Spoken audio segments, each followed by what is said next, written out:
ฟังธรรมตั้งหลายรายการต่อไปนี้ก็เป็นรายการประทีปธรรมวันพฤหัสบดี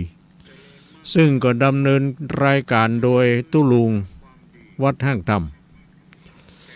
ตำบลปางงิ้ว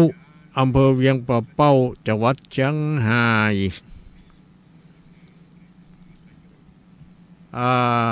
คืนวันนี้ก็ได้แบ่งเวลาให้แก่ตุลุงดอยเพิ่นได้ประกาศโฆษณา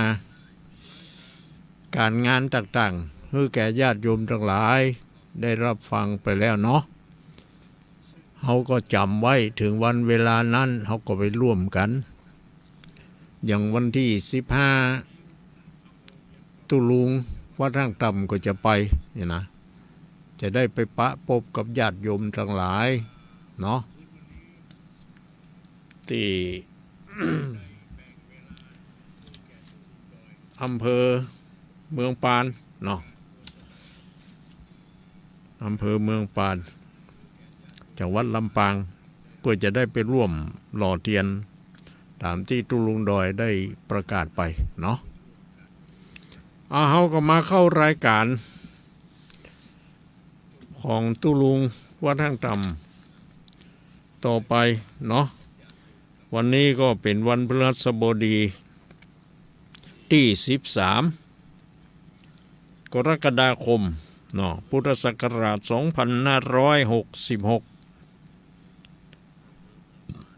แฮม11ค่ำเดือน10นี่เนาะวันนี้ทั้งสถานีวิทยุโดยหมอกเรดิโอของคุณโยมดารุณีที่ได้ถวายเวลาคือพระธรรมทูตพระลักษณ์เผยแผ่ได้มาออกอากาศนำธรรมะมาสู่ประชาชนญาติโยมทั้งหลาย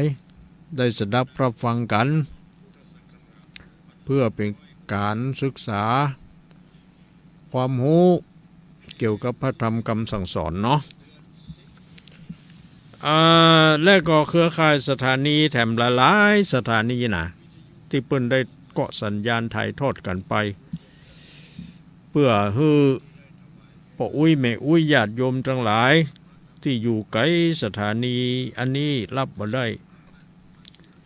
เขาก็สามารถรับได้เนาะดังที่ญาติโยมทั้งหลายได้โทรศัพท์เข้ามาว่ากำลังฟังอยู่เนอะอย่าเนาะฟังจากสถานีวิทยุอันนั้นอันนี้นี่นะโอ้ตุลุงก็มีความปลื้มใจดีใจเนาะที่ว่าญาติโยมรับฟังได้นี่เขาก็มาเข้ารายการเห็นน้อยหนึ่งเท่าที่ได้เอาภาษิตทางพุทธศาสนาขึ้นต้นในรายการว่าตัณหักขโยสัพพทุกขังชินาติแปลว่าความสิ้นตัณหาย่อมชนะทุกทั้งปวงตัณหาก็คือตาหันนะดังที่เคยอู้ให้แก่ญาติโยมทั้งหลายไปเนาะตัณหานี่มันเกิดขึ้นทางอายตนะ ตาหูจมูกลิ้นกายใจเนี่ยมันมากระทบกระทั่งนั่นก็เกิดตัณหาขึ้นก็เป็นกิเลสอย่างหนึ่งนะกิเลสตัณหาจัดว่าเป็นเจ้าแห่งความทุกข์ทั้งหลายทั้งปวงเปิ้นจัดเป็น3ประเภทก่อนตัณหาความอยากเนี่ยในอารมณ์ที่น่ารักใคร่นี่นะเปิ้นเรียกว่ากามตัณหาส่วนตัณหาความอยากจะให้เป็นอันนั้นเป็นอันนี้นะเช่นเป็น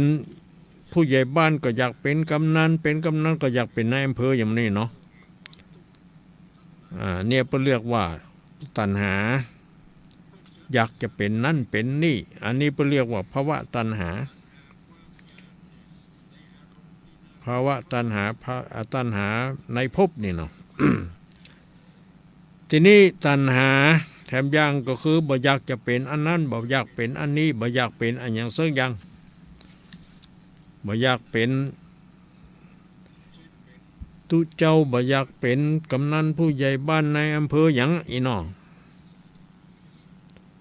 อันนี้เพิ่นเรียกว่าตัณหาที่มันประจากภพภูมิภพเรียกว่าภาวะ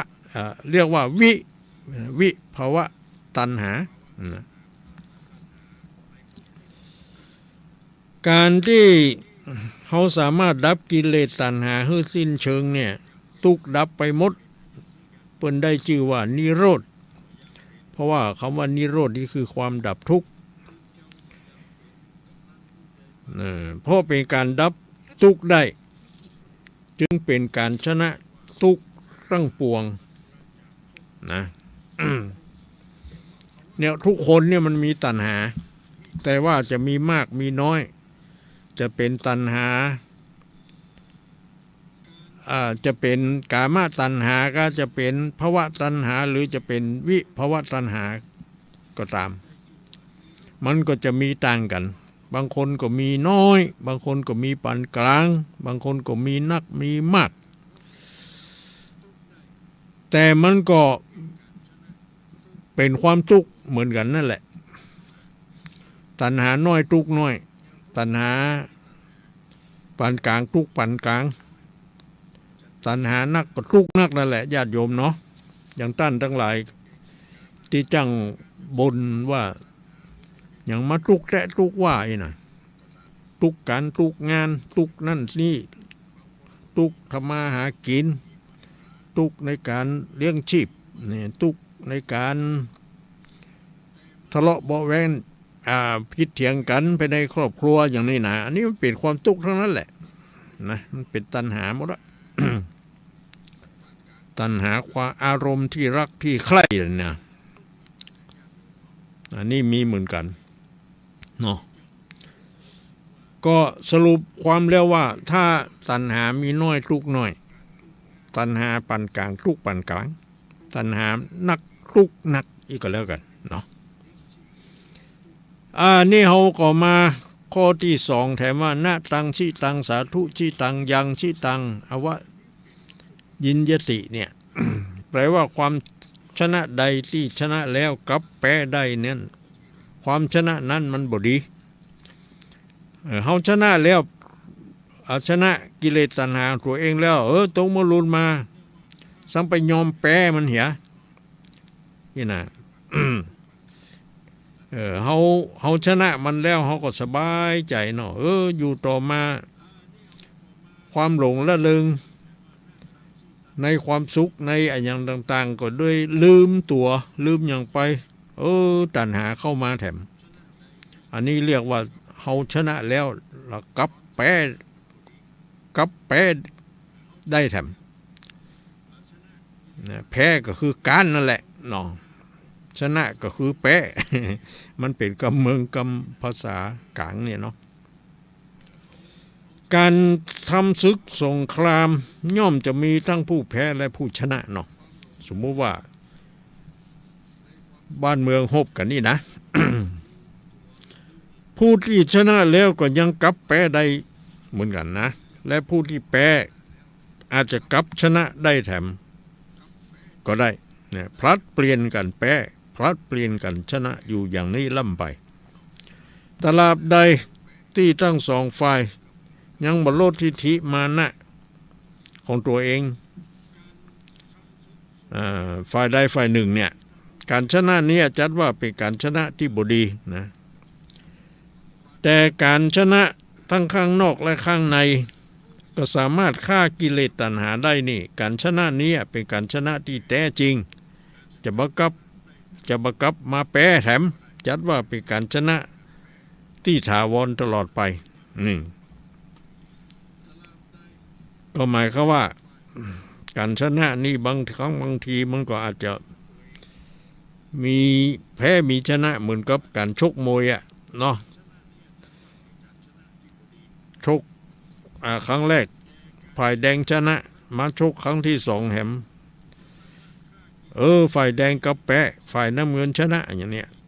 มันเป็นอย่างเนี้ยมันคือมันแน่นอนน่ะเนาะถ้าเขาชนะแล้วเขาบ่ลืมตัวเขาฝึกฝนตนเองอยู่ตลอดเวลานี่มันก็จะความชนะก็อยู่กับเขาตลอดไปได้อยู่เหมือนกันแต่เมื่อใดเขาลืมตัวเขามัวเมาประมาทนะเขาอาจแพ้ได้กลับมาแพ้ได้เนี่ยอย่างนี้ เนี่ยคือการชนะนี่นะแต่ว่าการชนะอันยังก็ดีที่มันดีที่สุดนั่นก็คือชนะกิเลสของตัวเองของภัยของมันนั่นแหละเป็นการชนะที่ดีนะเนี่ย แต่ว่าการชนะอันนั้นบางทีถ้ามัวเมาประมาทมันก็อาจกลับมาแพ้ได้เหมือนกันนะนี่เพราะนั้นการชนะนั่นมันมีทั้งชนะข้างนอกและข้างในเนาะถ้าข้างในนี่ก็คือกิเลสตัณหานะบางครั้งบางทีโดยที่เราบ่ต้องใจอาวุธมาห้ำมาหันประหารกันอันนี้ก็เป็นการชนะกิเลสตัณหาที่ครอบงำตัวเราเนี่ยจนเราชนะได้เข้าถึงสันติสุขเนี่ยเรียกว่าเข้าถึงพระนิพพานการชนะแบบนี้ก็จะเรียกว่าชนะเป็นอมตะธรรมบังคับมาแพ้แถมได้แถมนะแล้วก็บรรทุกไปในบ่วงของมารแถมเพราะสามารถก้าวข้ามบ่วงแห่งมารไปได้นี่อย่างกับพระอริยเจ้าพระอรหันต์เนี่ยเปิ้นชนะกิเลสของตัวเองเนาะ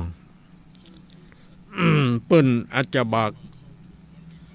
กลับมาเป็นผู้แพ้แหมนะก็คือชนะแล้วก็เข้านิพพานไปเลยนี่ดับบ่มีเชื้อแล้วนี่ เพราะฉะนั้นเขาจะชนะอย่างใดก็เป็นการชนะแต่ว่าบางครั้งบางทีมันอาจจะกลับมาแพ้ได้นี่อย่างนี้เนาะ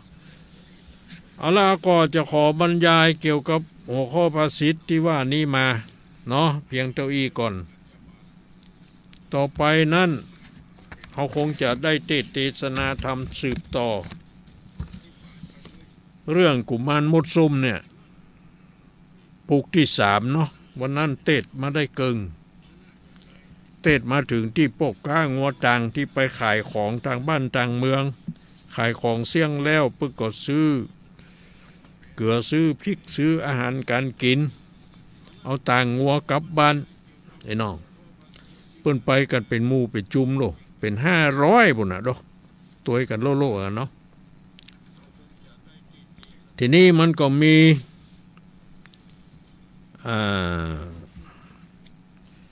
โพธิสัตว์ที่เกิดเป็นอันยัง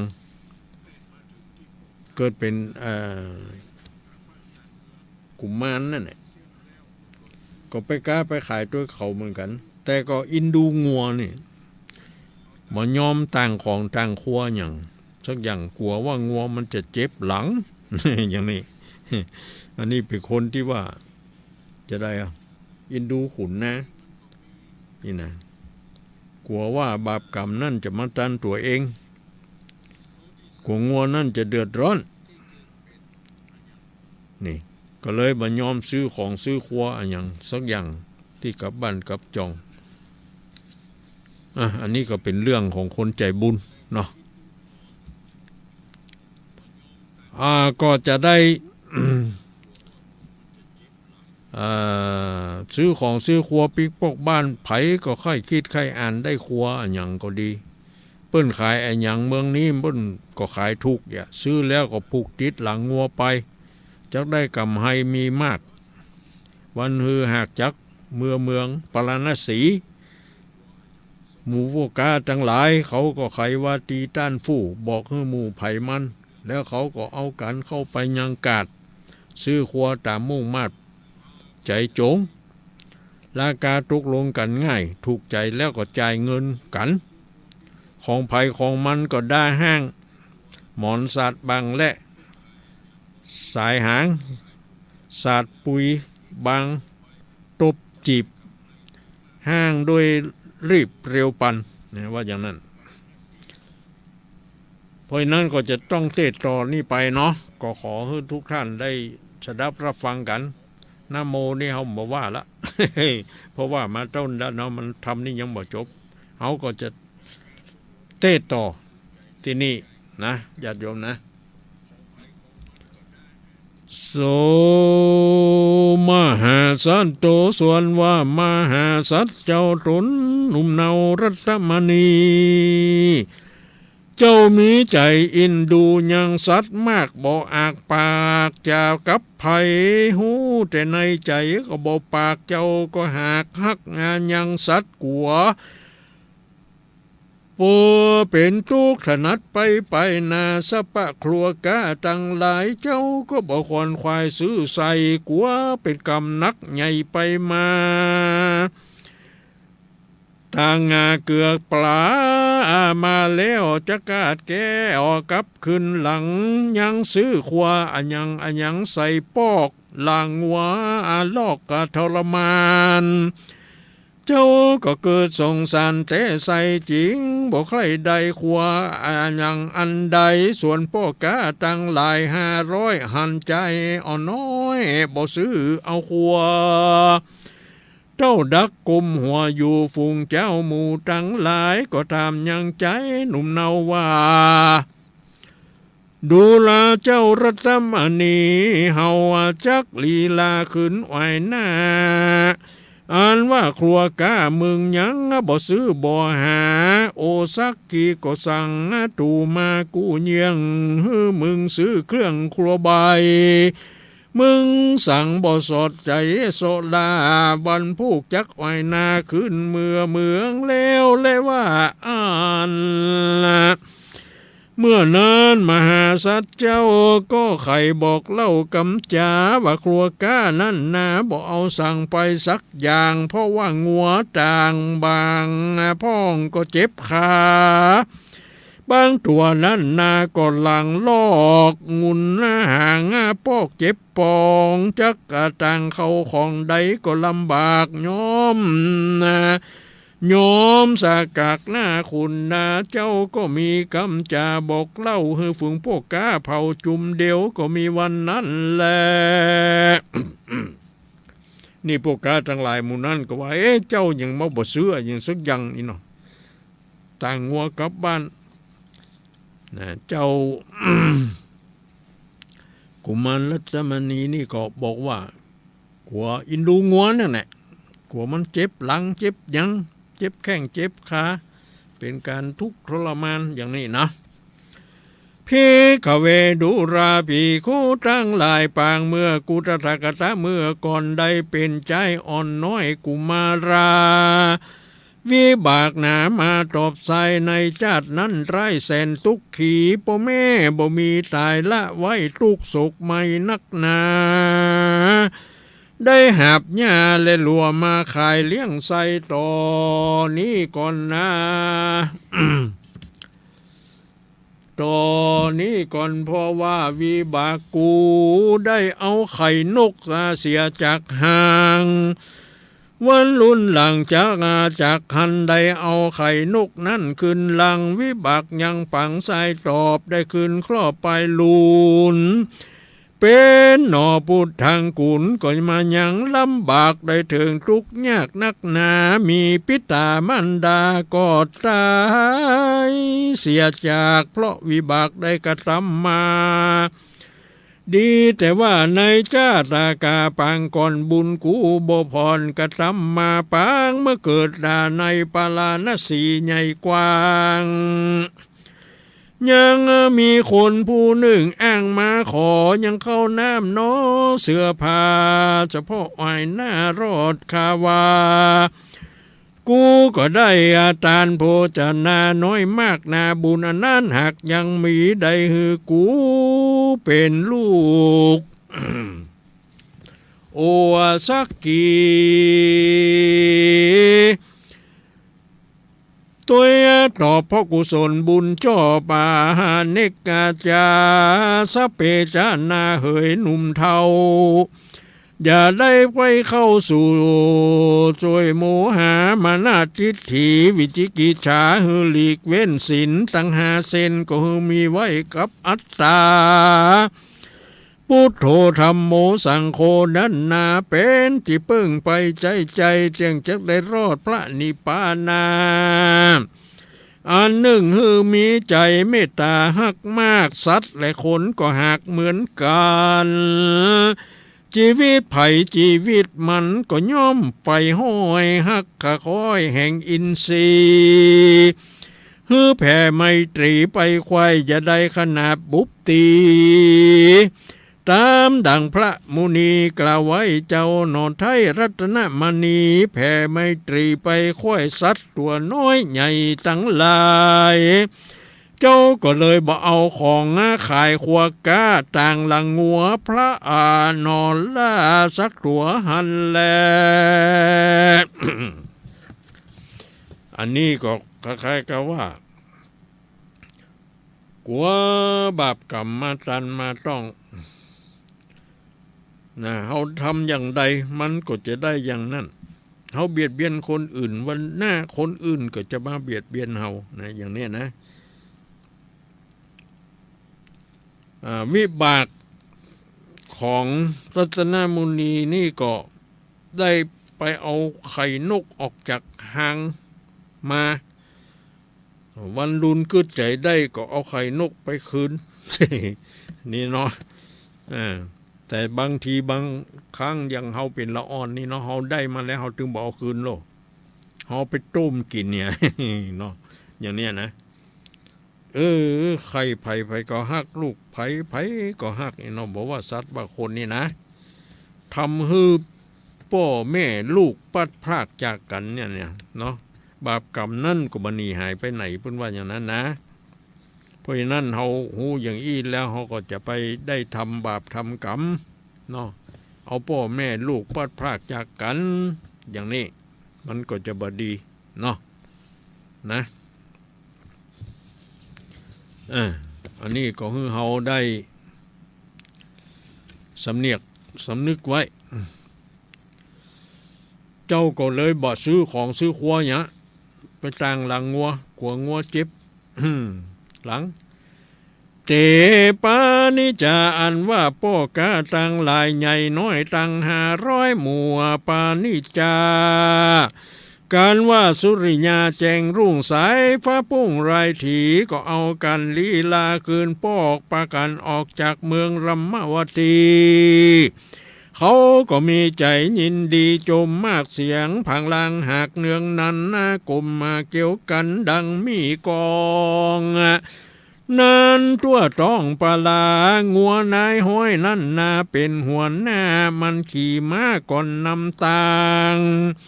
เข้าดงขวางป่าเถื่อนกลางเถื่อนขบวนงัวต่างเลื่อนเตียวไปค่ำที่ไหนก็ยั่งหันกันแจ้งลุ่งงานนั้นก็ไต่เตียวไปเข้าสู่ดงไพรป่าใหญ่ดาวดันไม้ไพรนาหันหมู่รุกขากิ่งก้อม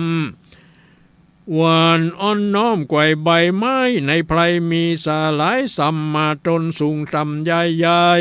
ๆตามดงไพรหลายหลากเต็มทุกภาคในไพรโซนป้อกา500คนเขาเที่ยวไต่ตามป่าไม้มักกาต่างโพดดงขวางเถื่อนทองโจรมารอดห้องเมืองปราณสีเขาก็ใจดีแต่เรา ฝูงหมู่ลูกเจ้าและเมียแปลงต่างก็แข่งแรงเฝ้าฟังลุไลลังกันมาจนรับเอาสามิกาผัวขินอันไปต่างก้าขายต่างถิ่นขึ้นมาเพียวเกหาเฮือนอยู่จ่าปากฟู่กันหนัวมัดยังงัวไว้ในแหล่งก็มีวันนั่นแหละ ก็เป็นธรรมดาเนาะ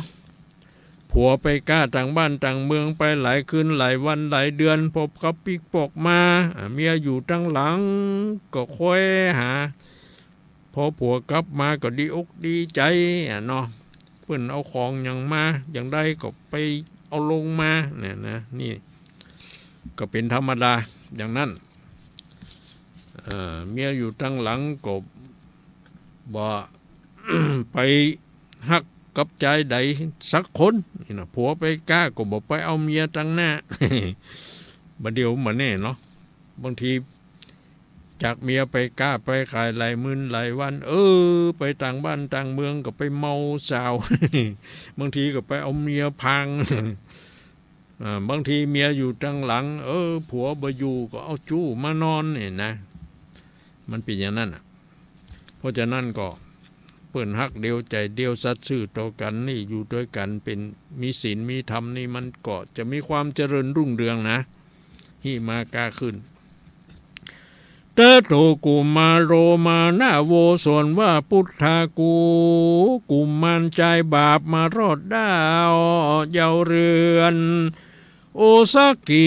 ก็เฟื่อนเฝ้าฟังลูกจากที่นั่งมาหารับตอนบุตรลูกแก้วโปรดต่างงัวแล้วก็บ่หันสั่งมันยิ่งกวางใจมากโปรดหน้าต่างเสียจากหลังงัว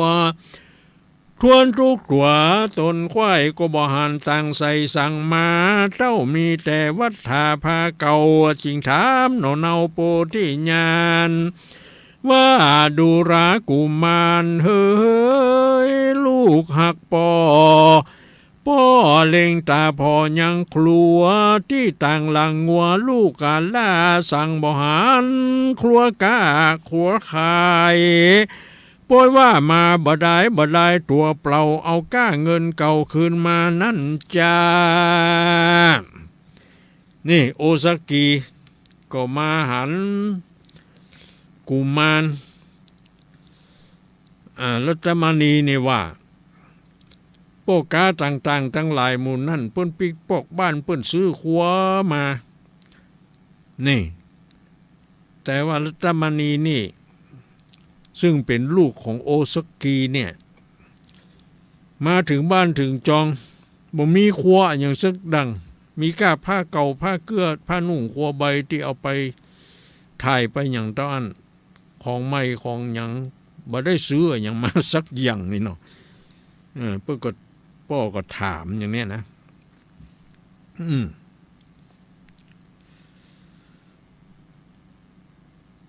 เมื่อนั้นกูมาราใจบ่าวจริงจากกล่าวตอบโอซากิว่าครัวกาคาบ่มีสั่งสักเผาเพราะว่าข้านี้เล่าอินดูงัวล้างตัวก็เจ็บแข้งขาหันล้างตัวก็ลอกล้านกลางหลัง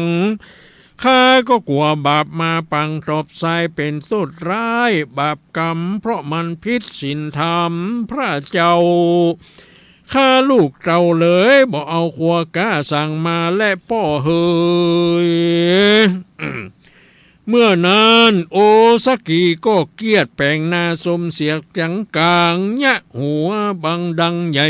โตสะไม่ไฟโลนจะงนปากกล้าว่าดูลาใจ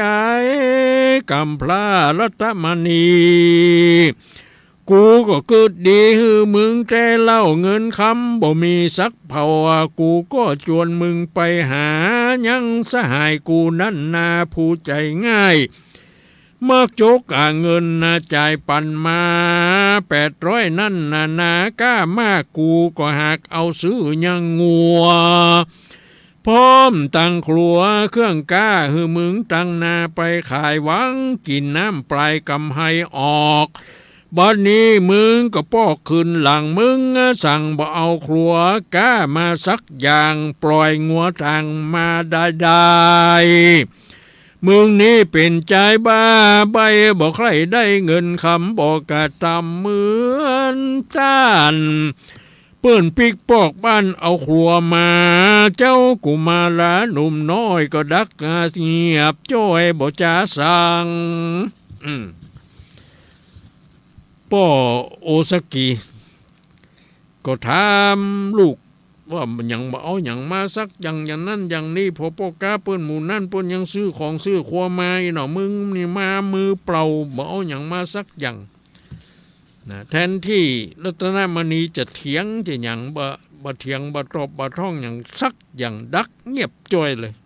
บ่จ๋าสังนะแต่ก็มี น้ำตาปัง เต้าแต่มีน้ำตาปังนาเมียงกลัวพ่อเลี้ยงเจ้าบุบตีส่วนโอซักกีผู้หัดหาวว่าไอ้ใบเงากูมาลาฟังกูจะบอกหือเงินที่ซื้องัวจังหลังกูจักมอบปันใจน้อยอ่อนสุดแล้วแต่มึงจักผ่อนหามาตามกำลังพญาญะใดเอาไปคืนใจแก่สะหายกูส่วนพระบุญจูหนอไทยใดก้าร้องรำให้กำพานจะกำขันตอบปาปอเงินค่านั้นหนอบ่มีไหนมาจนหน้าหัวใจค่าแต่เล่าขอป้อเป็นเจ้าก้อยคุณนาเดชเตอโอซากิป้อก็ว่าฮือลูกฮือเจ้าอย่างนั้นอย่างนี้เงินที่ไปยืมเอาเปื้อนมาฮือมาซื้องัวฮือมึงไปกล้าไปขายบัดเดี๋ยวนี้ก็บ่มีเงินที่จะไปคืนฮือเปื้อนอีป้อจะบ่รับผิดชอบแล้วอีหรอฮือมึงไปโซะไปหาเอาไปทรายเปิ้นคนเดียว ว่าอย่างนั้น นะกุมาลานี่ก็ได้แต่ห้องล่ำให้เนาะบ่ฮู้ว่าจะยะจะใดเพราะว่าจากกำขานตอบป้อเงินค่านั้นนอก็บ่มีเนาะมาจนหัวใจค่าแต่เล่าขอป้อเป็นเจ้าก้อยขุนนาแดดเตออีหนาแต่จะขุนนาบ่ขุนนานี่ยังบ่ฮู้จ้ะเนาะมหาสัตว์โตส่วนว่ามหาสัตว์เจ้าก็มีความสุขเศร้าโศกาจนพระสุริยาตะวันลงอาจคำตาวันสำรับดอยลงเจ้าก็บ่จงเกียรติย่อขืนตอบต่อโอสักกีจนตาวันลีลาลงค่ำมืดเจ้าก็มายินงืดฝืดตันใจว่าจะไปเอาเงินที่ไหนมาสายฮือป้อเสียวอ้ายหัวเวียงนั้นจ้าบ่มีไผคนใดนะเป็นที่เปิงเจ้าอาศัยซึ่งศีลธรรมกรรมฐานยามนั้นงัวปูตานกับงัวปูแก้วก็ปากเจียวฟู่จากการว่าอินดูนายมันอยู่คาคอยว่าโอซากิป่วยเขขาฮือไปเสาะหาเงินมาใส่ป้อเสียวอ้ายเต้นตำบ่จ้างไปเอาเงินคำไหนเต้นเล่ากันว่าเจ้าเฮาหูเก้ายังกำจักบอกเงินคำที่ฟังหันเสาเฮือนนั่นที่มัดเชือกเรารางัวปูตาดำก็ซ้ำจากล่าวว่าแถมขุมนึ่งข้าก็หูมีคำที่เอาแก็บมาหำมาปกไว้หันกลางขวางนั้นมีเงินลายเจ้าบุญพลายโปธิราชเอาแขนปาดหน้าผากานนอนฟังได้ยินคุมมาเงินฟังงัวบอกเจ้าก็ฟังออกหูกำมาเจ้าก็ฟังหูออกหูกำก็ยินดีนำนอนอยู่ตลาบลุ่งสู่ไรทีตาวันเปล่งลังสีเจงสองเจ้าก็ลุกจากห้องไปนอนเมียใจอาวรใจจะช่วยล้างหน้าหวีหัวแล้วก็เอาหลัวดังไฟหนึ่งเขาตามที่เจ้าเคยปฏิบัติโภชนาจัดตกแต่งถูกตามระเบียบแห่งประเพณีโยกเอามาฮือโอซากิโปแม่แกกินอิ่มแต่ดังไม้ส่วนกุมมันใจอ่อนน้อยจริงไขกระถอยกำจา ว่าปิตาเฮ้ยครับแต่พ่อเป็นเจ้าข้าลูกเจ้าขอถามกาละยามเมินเมราเมื่อก่อนเงินคำป้อห่อฟังไว้ดีในปฐพีบอกเอาออกขอป้อบอกแก่ข้าลูกดีหลีแดดเตอ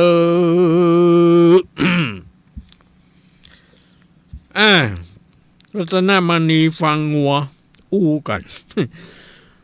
งัวปูดำกับงัวปูอันอย่างฐานนั่นนะว่าอินดู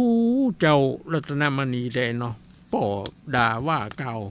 สปะสเปดคือหาเงินไปใช้ไปแทนที่ยืมเงินเปิ้นมางัวอู้กันว่าก็เงินที่ป่อโอซากิเปิ้นฝังไว้ที่หันที่นี่ก็ยังมีอยู่ลุอย่างนั้นอย่างนี้เนาะนี่รัตนมุนีก็เลยถามป่อซากิว่าแต่ก่อนป่อได้ฝังเงินคำอันยังไว้ที่ไหนอย่างใดเนาะ นะว่าอย่างนั้นขอป่อบอกแก่ลูกเจ้าดีหลีแดดเตอเนาะโสตัสสะวัจนังสัตตัวอะหะส่วนโอสักกีพ่อเลี้ยงเจ้าได้ยินกำหนอเนากุมารก็บันดาลความเกลียดแปลงหน้าส้มเสียดโกธาจริงใครว่าจะตอบถอยว่าดูราใจอ่อนน้อยตาดำกูบ่มีเงินมีคำสั่งสักเผาที่จักเอาฟังไว้เล่ากูก็บ่มีการเมืองหันดีหูแจงทียังคุมเงินที่ในดินกูก็ยินดีอนุญาตคือโอกาสปั่นมึงขุดเอาจะแลว่าอันส่วนว่าปรมาโพธิสัตว์เจ้าตนหนุ่มเนาโปธิญาณได้ยินโอซากิขานอนุญาตดีใจเหลือขนาดนักหนาเอาเสียมลงเหือนมาสู่ตะล่างไปขุดที่ข้างเสาเหือนถูกตามมาเหมือนงัวเกี้ยวบอกคดเอาดินออกขุดลงไปก็หันเงินเหมือนใจกองก่อเป็นเงินล่อลังเรือเป็นเงินหล่อลังเหลือเจ้าก็ขุดเอามือป้อเลี้ยงคดขึ้นมาเสียงเป็นแดนได้เงิน600,000ข้าวเผือกเต็มต้องเตื้อห้องเหือนมันก็มีวันนั่นแหละ รัตนมุนีก็ถามป้อก็เลยบอกว่าก็มึงหูมึงหันก็มึงไปขุดเอาว่าอย่างนั้นแล้วรัตนมุนีก็เลยเอาเสียมอย่างไปขุด ตามที่งัวบอกงัวอย่างนั้นเนาะโสโพธิสัตว์โตส่วนว่าโพธิสัตว์เจ้าโตหนุ่มเนาบุญบอกเขียมเจ้าก็เอาเสียมไปขุดแถมเล่าตามที่เจ้าหูแห่งคุมคำที่งัวปูตาคำมากล่าวต้านกลางของบ้านโอซักกีที่แกลบมีปกไว้เจ้าก็เอาเสียมใจขุดคุมโคดดินจุ่มออกขว้างตามมาไฟอ้างเจตนาก็ปะใส่คำมาขากองก่อเจ้าก็ขนมาฮือป้อโอซักกีน้ำหนักคำมี650,000โอซักกีก็มีใจชื่นชมบานปีเพื่อหันกุมมันขุดได้คำนักแต่ว่าเหลือกว่ากาลากางัวเมียมันก็ใคร่หัวผัวมันก็ซ้ำสู่ว่าอายอ่อนผู้นี้มีบุญเงินอยู่ใต้ถุนมันก็หูล่วงคำอยู่กลางขวางมันก็หันซ้ำหักแปลงปันเหลือกว่าเก่าส่วนโพธิสัตว์เจ้าก็บอกว่ากรรมให้และกรรมดี เต้ามีแต่ไมตรีกว้างแผ่โพดยังพ่อแม่และสัตว์คนใจกังวลแต่บุญสร้างเจ้าก็จริงย่างลงเฮือนไปงัว10 ตัวมีที่ไหนเจ้าก็ไปที่หันแล้วโจรเชื่องจันโพธิญาณจริงกล่าวขันตันต่อกับงัวนั้นหนอเป็นวาจาว่าดูรางัวต่างลายเฮ้ยหนุ่มเท่าบัดนี้ข้าก็ได้โพดสู่เจ้าสายก้าเงินจักปล่อยสู่เดินเข้าไปในป่าเตียวสอดล่าตามสบายอยู่บ้านคนกัวสู่ตายเปิ้นคากลัวเปิ้นเอาพระฟันแตงปัดเอาจีนมาแกงปิงจีตั้งแต่นี้เป็นปัจจุบันเฮือสู่จวนกันเข้าไปในป่าเอี่ยวสดล่าแสวงหากินตีนญาตีนนั้นอาญาญาอ่อนมีบ่พรในไพรเฮืออยู่สบายใจในเถื่อนเฮือสู่เอาเป็นเพื่อนกันไปเถอะเนอว่าอ่านเจ้าก็จุงเอางัว10 ตัวนั่นใส่เตียวต่างเพี้ยวดงขวางกลางปลาแล้วเจ้าก็กล่าวว่าสู่อย่าคืนเมือกลัวคนใจเสือบาปกล้ามันยับได้คาเอาตายแหล่งงัวเฮ้ย รัตนมณีก็เอางัวไปปล่อยในป่านี่เนาะเพราะว่าตอนนี้ได้เงินได้คำเพื่อจะเอาไปทรายป้อเสี่ยวที่ไปยืมเพื่อนมาซื้อเอามาก้ามาขายนั่นแหละเนาะมาซื้องัวซื้ออย่างนะอันนี้ญาติโยมทั้งหลายก็คงจะมาถึงที่นี่ก่อนทำนี่ยังบ่จบเขาก็คงจะว่ากันต่อไปเนาะ ก็ให้ฟังในบรรพัดหน้าเด้อก็ยังแหมน้อยเดียวบ่ได้นะมันก็จะจบนะเนาะ เอามันจบอย่าบดีกะเอามันจบอย่ายังแหม2-3หน้าปลายหน่อย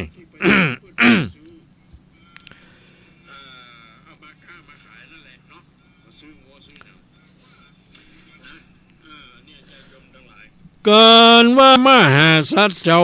สั่งแล้วเจ้าก็กาดแกล้วคืนมาสู่เกหาแห่งเจ้านับตั้งแต่นั้นเล่าต่อนานมา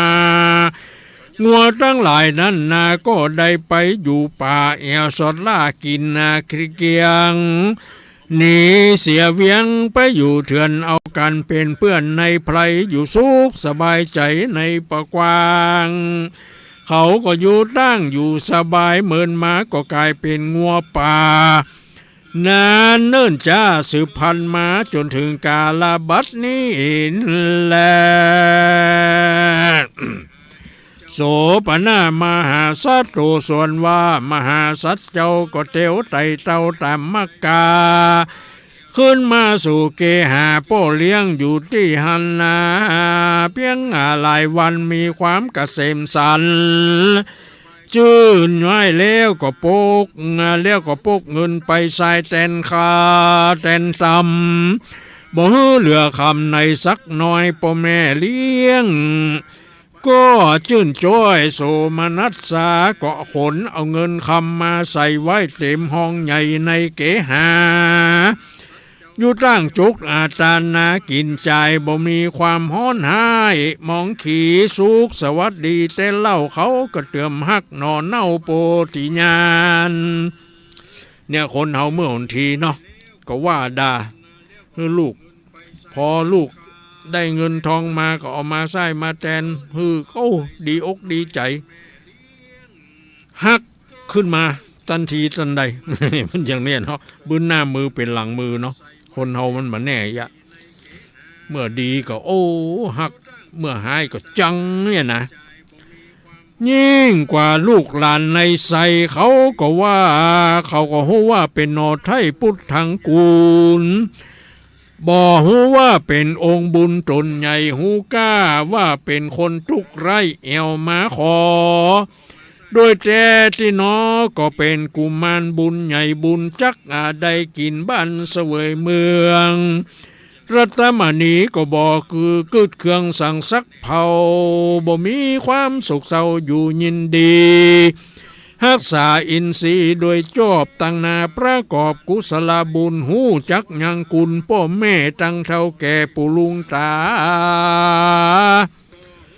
เนี่ยเพิ่นเรียกว่าคนเฮาหูจักบุญกุลคนเนี่ยมันมีความเจริญรุ่งเรืองอยู่อย่างเนี้ยนะทั้งที่รัตนมุนีนี่ก็บ่ใช่เป็นลูก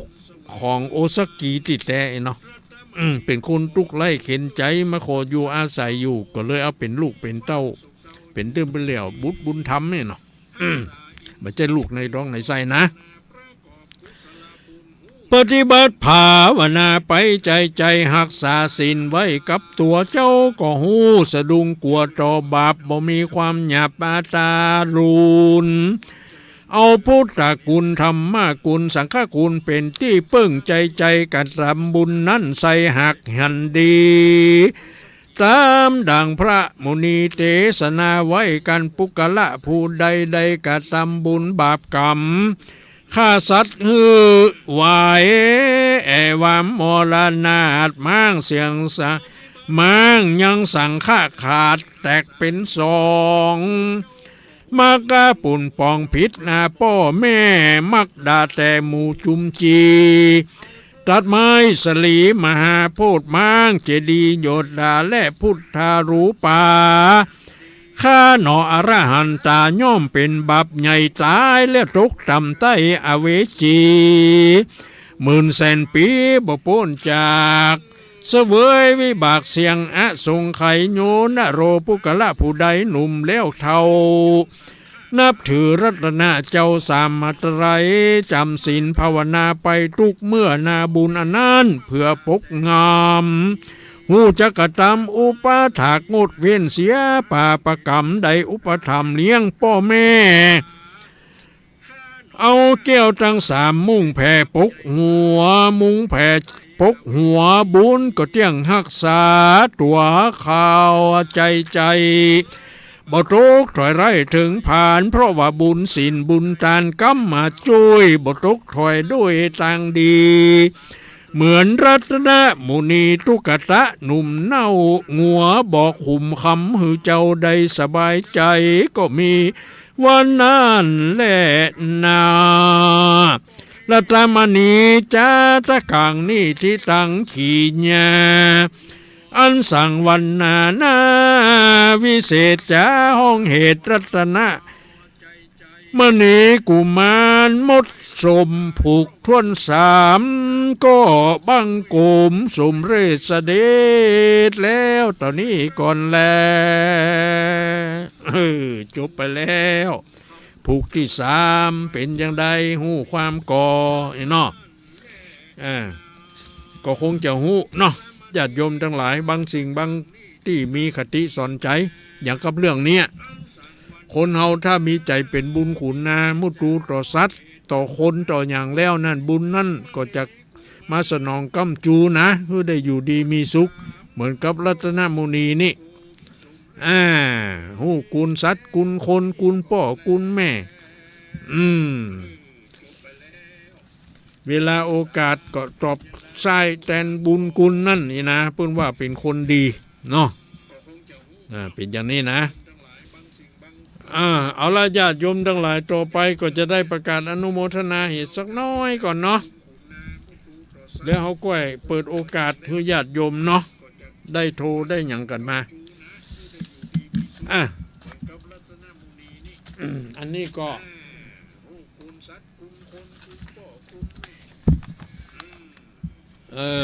จะขอประกาศอนุโมทนา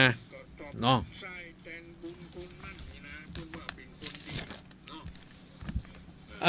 ขออนุโมทนาจากแม่ทาเกี้ยวมาบ้านห้างต่ำเนาะบริจาคบำรุงค่าไฟฟ้ามา100 บาทขออนุโมทนาสาธุเนอแล้วก็มีแม่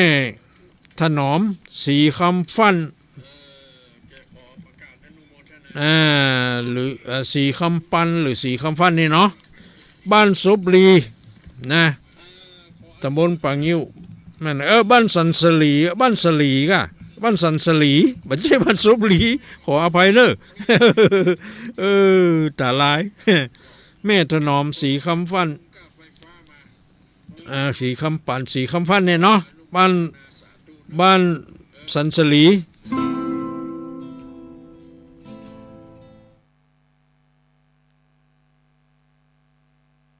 แม่อยู่ดีมีสุขนะอันนี้มันขวัญยืนขอให้ตาใสตาแจ้งเหมือนกับไฟฟ้าเนาะอย่าได้ไปขุ่นไปมัวนี่อนุโมทนาเอาต่อไปก็จะได้ประกาศอนุโมทนาสำหรับผู้ที่จะมาร่วมรอเทียนสำหรับการรอเทียนดังที่ท่านได้รับทราบไปแล้วเนาะที่ตุลุงดอยเพิ่นได้ประกาศแต่ที่นี่วัดห้างต่ำนี่เขาก็จะมีการรอเทียนเหมือนกันเพราะว่ารอทุกปีฮือนักเรียนพูดหน่ายว่าอาทิตย์เนี่ยมารอพร้อมกับศรัทธาพระอุ้ยแม่อุ้ยญาติโยมทั้งหลายเนาะมารอกันขี้เพิงนี่เขาได้เอามาไว้เรียบร้อยแล้วนะญาติโยมทั้งหลายบ่ต้องไปซื้อขี้เพิงที่ไหนก็ได้ฮือท่านมาที่วัดนี่ก็มาปุจจามาอย่างเอาขี้เพิงมีนี่มดตั้งหม้อขางไว้รอได้แต่เขาจะรอกันในวันที่17เนอะเดือนเนี้ยนะวันที่17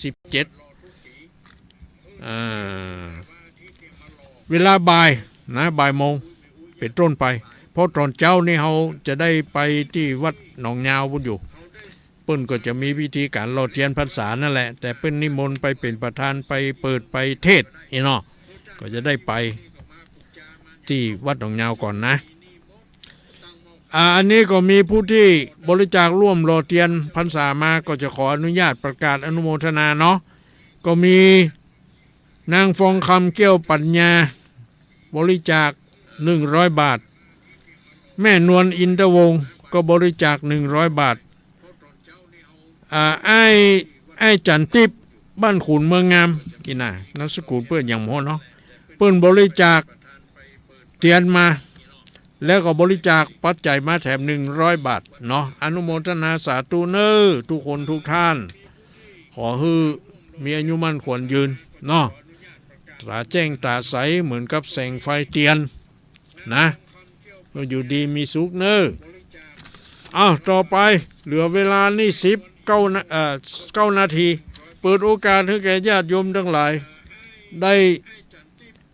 รายงานผลการรับฟังมาในคืนวันนี้ว่าเป็นจะใดเนาะมีปัญหาอย่างไรพ้องก็โทรมาได้เนอะนะญาติโยมโทรมาได้ตอนนี้มีเวลาน้อยนิดเนี้ยไผ่พ้องที่รับฟังรายการนี้อยู่เนาะเจริญพรเนอะ081993นี่เนาะ4074นะท่านที่บ่เคยโทรมาก็ลองโทรมาพอ โทรมาดูว่าผลรับฟังเป็นจะได้พ้องเนาะก็รายการนี้ก็เป็นรายการประทีปธรรมวันพัดสายแรกมาแล้วเนาะเจริญพรท่านพระครูนี่แม่บัวพัดร้านฟังเรือเจ้าแม่บัวพัดบ้านไหนก็บ้านต้นชาติตำบลแม่โสนเจ้าว่าพระบาทรวมศักดิ์เจดีย์ในวันนี้นะเมืองฝางบนน้องแม่เนาะเจ้าชัดเจดีฟังจากวัดพระบาทอุดมเนาะแม่เนาะเจ้าดีแล้วอนุโมทนาสาธุเนอแม่เนอเข้าพระสาเจ้าอยู่ดีมีสุขอายุมั่นขวัญยืนอันนี้สายที่1มาแล้วเนาะต่อไปสายที่2มีกอหาสายที่2มาแล้วเจริญพรวัยสาครับท่านเจริญพรไผป้อขายกะฮะรับฟังอยู่เนาะป้อเนาะป้ออยู่อำเภอพานเนาะอำเภอพานครับดีละจะทำนี่ม่วนขนาดเนาะไว้งัวเนาะ ตุ๊กตาแล้วเป็นเศรษฐีเลยเนาะ เอออากะ งัวปากเนาะงัวปากมันจะได้ สมัยก่อนนี่งัวกับคนสัตว์นี่มันสื่อสารกันได้หรอ สมัยพระเจ้ายังตนเนาะ เปิ้นอู้กันรู้เรื่องหรอกหรือบางทีมันก็เป็นของเฉพาะที่มียานมีทิพย์อันยังอยู่กับตัวเนี่ยกะบางคนก็ไปใจฟังบ่ฮู้แต่บางคนฮู้ ใจละ อู้ได้อีกอะฮู้ความหมายเนาะ อุ้ยคู่ อนุโมทนาสาธุเนอปอเนอเอาเปิดโอกาสให้คนอื่นเพิ่นโทรมาแหมเนาะ ครับผม เจริญปอเนออยู่ดีมีสุข ท่านเจริญเนอ เอาสายต่อไปเนาะวันนี้รับสายบัดนักเพราะว่าเวลามันน้อยเนาะจนจำไปก็บ่เป็นหยังเอาสายที่ที่3มาแล้วมีก็ บางคนโทรมาแต่เนาะเมื่อใดก็บัดติดอีกวะก็เป็นหยังเอาวางสายก่อนเนอะอันนี้สายที่3ที่4มาละเจริญปอน ไม่ใช่เจ้า ไผ่จ้าถูกจากไหน แม่แสงว่าวังเจริญเด้อฟังเข้าใจอยู่เจ้า แม่แสงล่าวังเจริญเนาะอำเภอห เจ้าย างอำเภอ พระเจ้ามาเจ้า อำเภอหยาง เจ้าอำเภอวังเหนือเจ้า อำเภอวังเหนือเนาะแม่เนาะฟังชัดเจนดีเนาะแม่เนาะ เจ้า ดีละอนุโมทนาสาธุเนอแม่เนออยู่ เจ้า อยู่ดีมีสุขเจริญปอนเจ้า สายต่อไปเนาะวันนี้รับสายบัดได้นัก เพราะว่าเวลามันน้อยจนเชื่อมไปก็เป็นอย่างเนาะเจริญปอน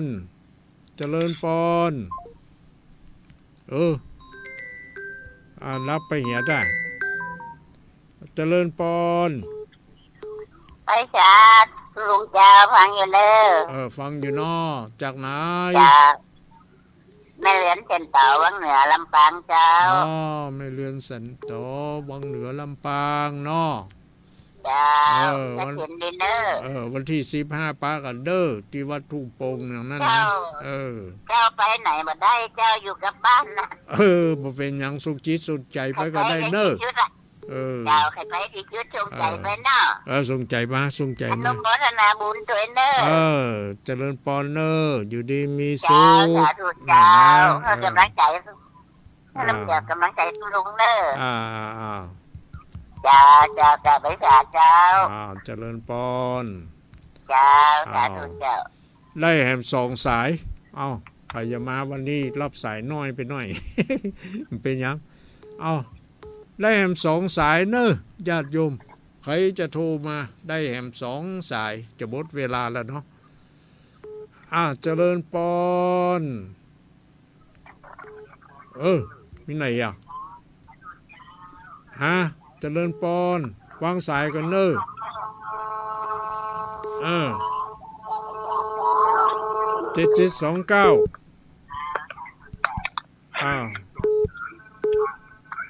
อันยัง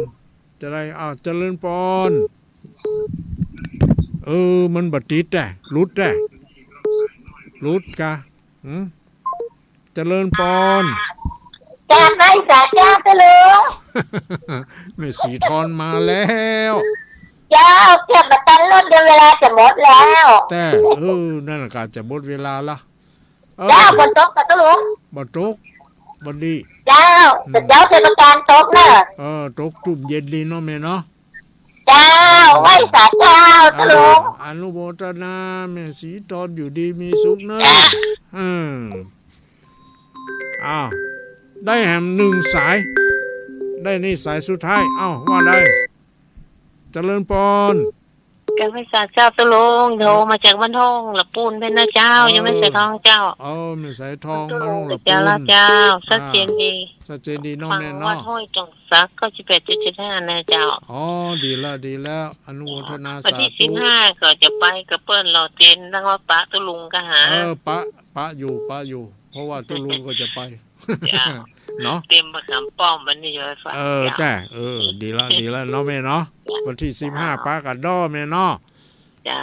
ขอขอบใจอนุโมทนาเนอทุกคนทุกท่านที่รับฟังรายการปฏิธรรมวันนี้หมดเวลาแล้วเอาก้อยปะกันใหม่ในวันพัดหน้าเนอขอให้ทุกคนทุกท่านอยู่ดีมีสุขอายุมั่นขวัญยืนประจากทุกโศกโรคภัยไข้เจ็บนานาประการให้มีความสุขความสำราญเบิกบานใจมีโชคลาภวาสนาบารมีมีคุณงามความดีอยู่กับตัวตลอดไปทุกคนทุกท่านด้วยเทินเจริญพร